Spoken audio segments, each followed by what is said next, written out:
Halo generasi smart, mau tahu cara menyelesaikan soal-soal biologi, materi evolusi dengan mudah? Bersama saya, Imran Rosyadi. Yuk, simak video berikut ini sampai selesai.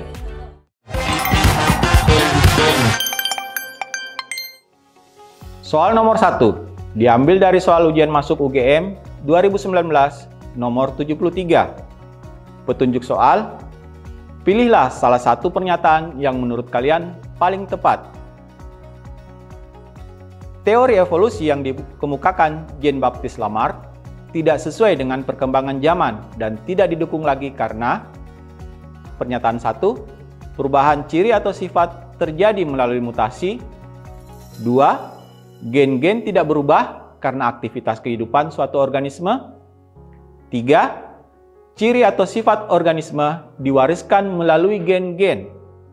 4, lingkungan berpengaruh pada ciri dan sifat yang diwariskan.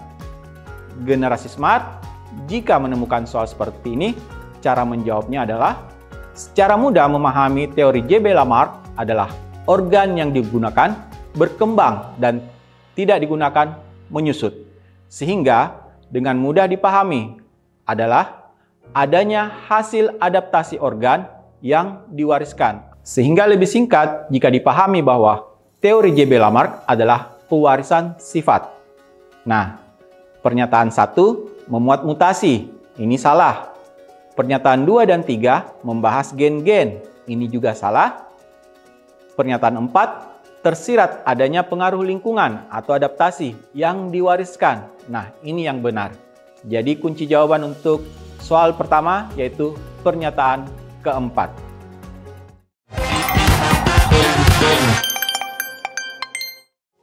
Soal nomor 2 diambil dari SBMPTN tahun 2019.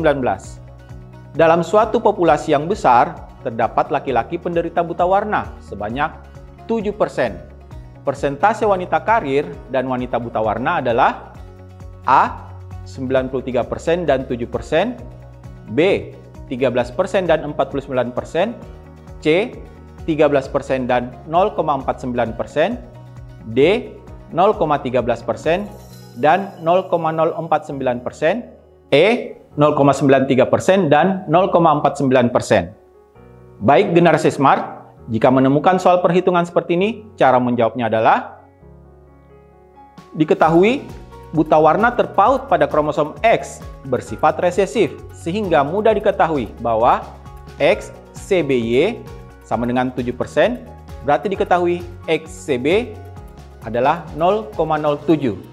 Yang ditanyakan persentase XCB besar, XCB kecil. B. Persentase XCB kecil, XCB kecil. Nah, penyelesaiannya.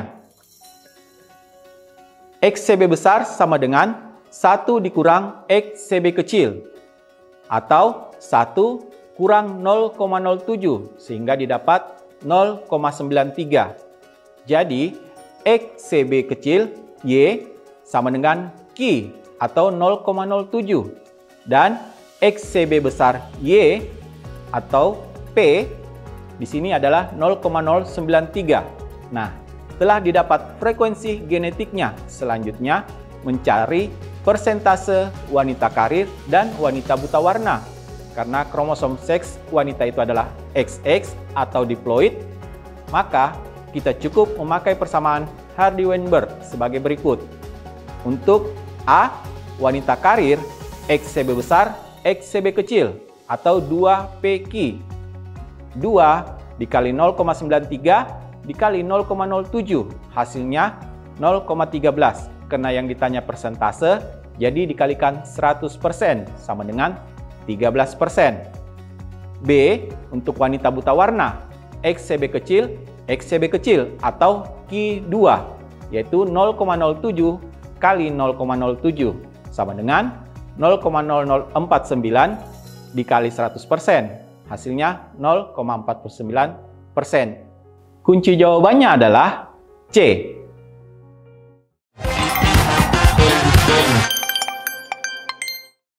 Soal nomor 3. Berikut ini yang bukan merupakan pasangan organ homolog dalam konsep evolusi adalah A. Sayap burung dengan tangan manusia, B.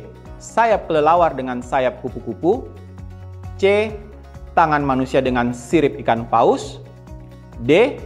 Kaki manusia dengan kaki belakang harimau, E. Sayap burung dengan sayap kelelawar.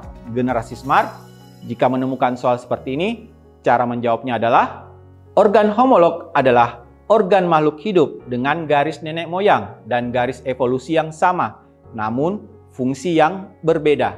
Sehingga yang bukan pasangan homolog adalah sayap kelelawar dengan sayap kupu-kupu. Kunci jawabannya B.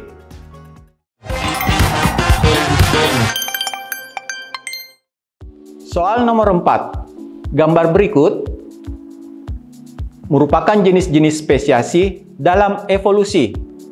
Manakah pasangan yang tepat antara jenis spesiasi dengan gambarnya?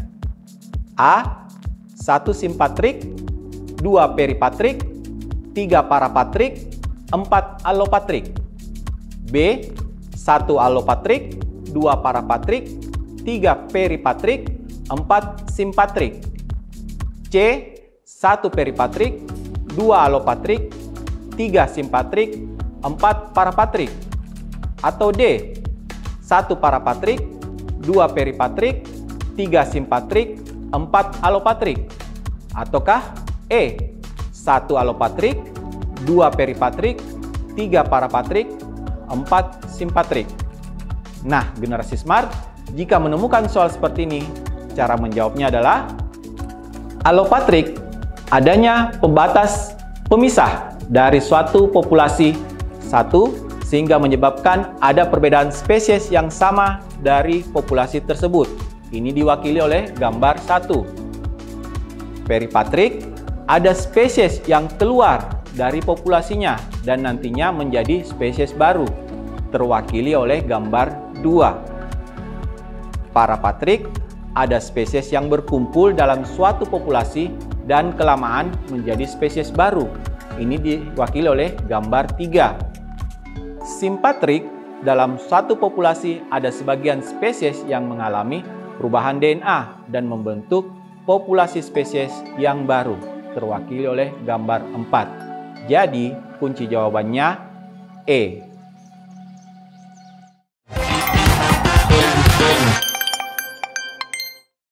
Soal nomor 5.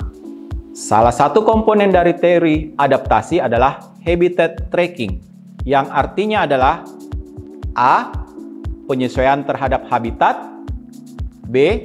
Pencarian di dalam habitat, C. Pencarian habitat baru, D. Penelusuran habitat, atau E. Penjaluran habitat baru. Jika soal seperti ini, cara menjawabnya adalah 3 opsi dari teori adaptasi jika suatu habitat berubah, yaitu 1. Habitat tracking, 2. Melakukan perubahan genetik, dan 3. Punah. Habitat tracking adalah pencarian habitat baru yang mirip dengan habitat sebelumnya untuk menjaga kelangsungan hidup. Jadi, kunci jawaban untuk soal ini yaitu C.